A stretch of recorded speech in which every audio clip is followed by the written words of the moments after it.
Stephon Castle has been incredible this season. He loves that assignment of taking on the best guy on the opposite team. He takes a lot of pride in his defense. I think most importantly, as a guy, since his rookie year coming in, he didn't care about scoring. He didn't care about nothing else, but just put me on the best guy. I want to guard the best player on any team. Stephon Castle has been unreal this season. He wants the hardest job every single night. He wants the other team's best player, and on defense, he takes that personal. He can't shoot. He turns it over too much. He's not a real point guard. That was the talk last year. Stephon Castle shot 42.8% from the field and just 28.5% from three. For a guy picked 4th overall, people said it was too high. They said he was a gamble, maybe even a bad pick. That was the old story. Now look at him, 16.6 points, 7.3 assists, 5.2 rebounds. The Spurs are 58-18. They sit second in the West, and this team looks like it can fight for a title. Castle just got his 16th double-double of the year. In his last 14 games, he is putting up 9.1 assists a night. Those are real point guard numbers, and this is from a player people said could never run a team. So if you gave up on him after year 1, you missed the signs. This is not the same Stephon Castle. And if you want to see how big this change really is, you have to go back to the start. Covington, Georgia, a small town around 35 miles east of Atlanta. Not some big basketball city, not the kind of place that sends players to the NBA all the time. Just a quiet spot in the South, where most kids who play never get past high school ball. Stephon Castle was not supposed to stand out. But at Newton High School, he was too good to miss. As a senior, he put up 20.1 points, 9.5 rebounds, 4.8 assists, 3 steals, and 2 blocks per game. He was doing everything: scoring, passing, defending, owning both ends of the floor. Those numbers made scouts drive deep into Georgia just to see him. And there was more to the story. His father, Stephon Castle, played at Wake Forest starting in 1992. He was also Tim Duncan's teammate when Duncan got there as a freshman in 1993. So yes, basketball was in the family, but Stacey never reached the NBA. From 7th grade on, he trained his son hard. He taught him to be tough, to stay locked in, and to carry one message with him: finish what I could not. Castle picked UConn over Auburn, Arkansas, Georgia, and Georgia Tech. He came in as a 4-star recruit. By the time high school ended, he had become a 5-star recruit and a McDonald's All-American. At UConn, he joined a powerhouse. The Huskies were the defending champs. They had older guys who had already won it all. Castle did not walk in as the main star. He came to do the hard stuff: guard the top player, move the ball, make smart winning plays. His freshman stats were not loud: 11.1 points, 4.7 rebounds, 2.9 assists. But impact is not always in the box score. Sometimes it shows up in the biggest moments. Take the Final Four against Alabama. UConn's offense was stuck. Alabama kept pushing. And then Castle, still just a freshman, dropped 21 points and led the team in scoring. When UConn needed him most, he showed up.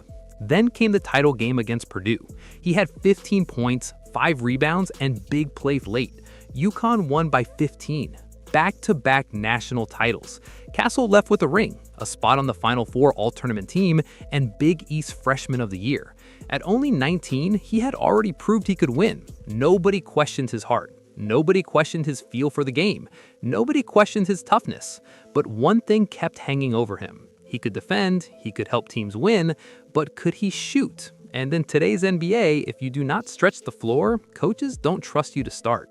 That question followed him all the way to San Antonio. June 26, 2024, NBA draft night. The Spurs were on the clock with the 4th pick. They called Stephon Castle's name, and the reaction? Not great.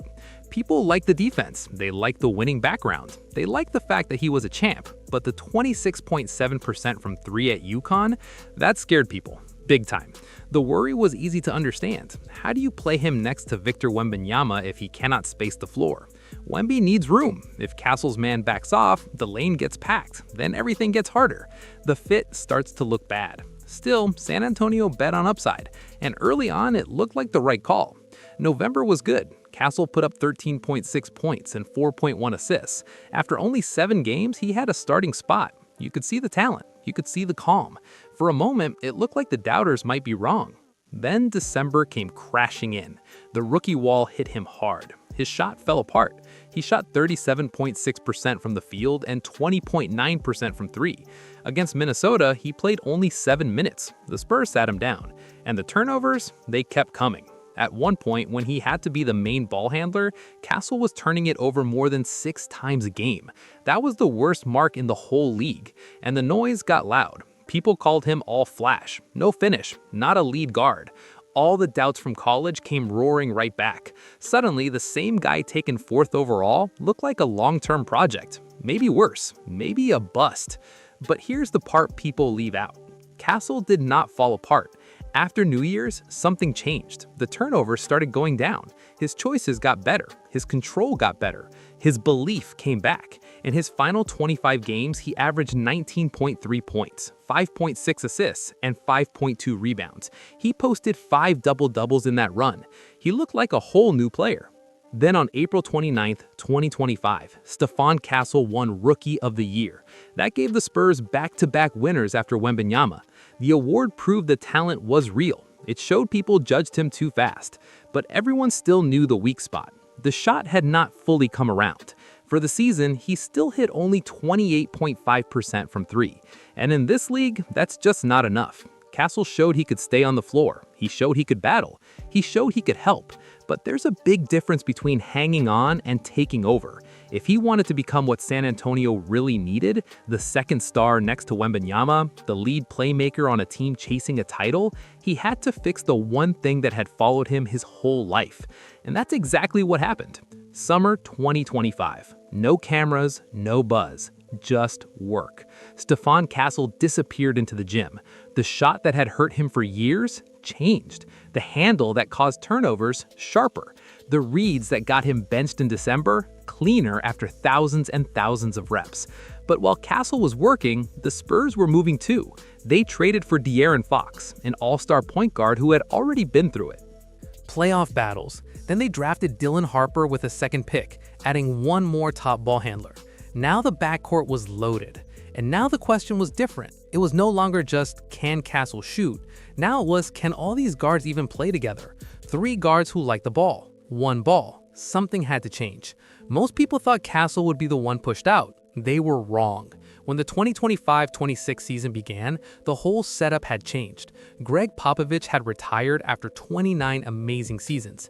Assistant coach Mitch Johnson stepped in, and Johnson built a system that did not trap his guards in bad roles. It helped all of them. Castle no longer had to do everything. Fox took the toughest perimeter matchups, Wembanyama pulled double teams inside, and Castle turned into something huge for this team, the link that connected it all. He stopped forcing action. He started setting guys up. He began reading the floor better. He stopped rushing into traffic. And when defenses collapsed on his teammates, Castle made the right play. The turnovers that haunted his rookie year dropped fast. The assist jumped. And the jumper, the same jumper everyone said would always hold him back, finally started going in. By March, Castle was shooting 33% from three.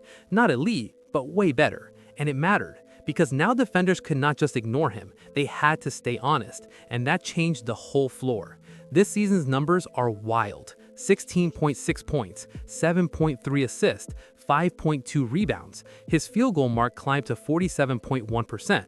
But the biggest stat is the passing. Last year, he had 4.1 assists a game. This year, 7.3. He almost doubled it in one offseason. His career assist average with the Spurs is already higher than DeJounte Murray's, and Murray is the team's all-time leader in triple-doubles. Over his last 14 games, Castle's putting up 16.9 points, 9.1 assists, and 6.1 rebounds. That is true point guard production. And again, this is from the same player people said could not lead an offense. He has 4 triple-doubles this season. He has 16 double-doubles. In just 1 year, Stephon Castle went from not a lead guard to the main setup man on a real title team. That is not just growth, that is a full-on change. And the best part of this story is not only what Castle became, it is what the Spurs became with him. Think back for a second. Remember where this team was? 2 years ago, San Antonio missed the playoffs again. They were back in the lottery again. It felt like a rebuild with no end. The whole plan was simple. Wait for Victor Wembanyama to become a superstar. Hope he could drag the team back by himself. Maybe the rest would come later. Maybe they could compete in a few years. Nobody saw this coming. 58-18, second in the West, only 3 games behind Oklahoma City for first. This is a real contender. They're not just ahead of schedule, they blew the schedule up. They didn't skip steps, they smashed the whole staircase. The Spurs have had 2 win streaks of 10 games or more this season. That 11-game run in February was their longest since 2015-16. They went a whole month without losing. They're scoring 119.3 points per 100 possessions, the 4th best offense in the NBA. And in the NBA Cup, they knocked out the defending champion Thunder in the semifinals. That ended OKC's 16-game win streak. Yes, San Antonio lost, but the message was clear. This team can beat anybody. So what changed? Wembanyama has been amazing. He looks like an MVP-level talent. De'Aaron Fox brought calm and experience.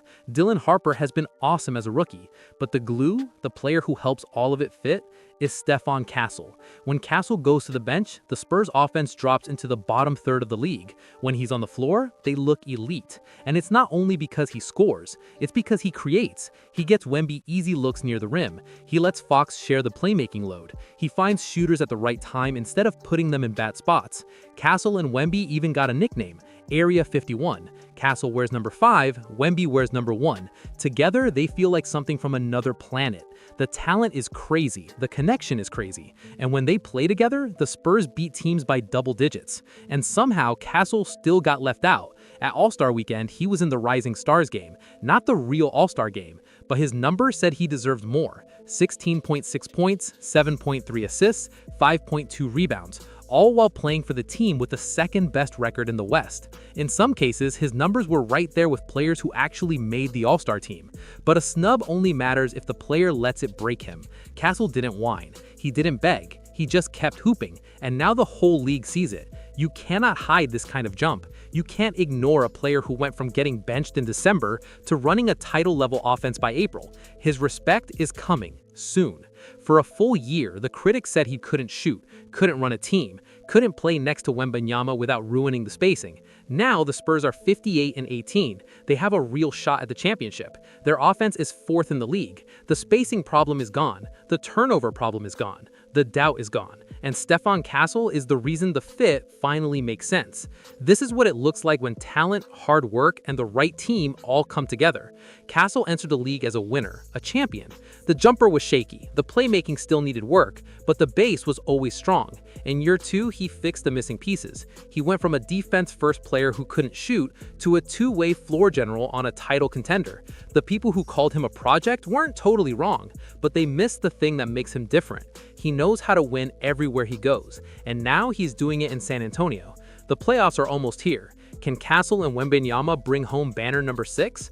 Drop your take in the comments. Hit like, subscribe, and tap one of the videos on your screen now.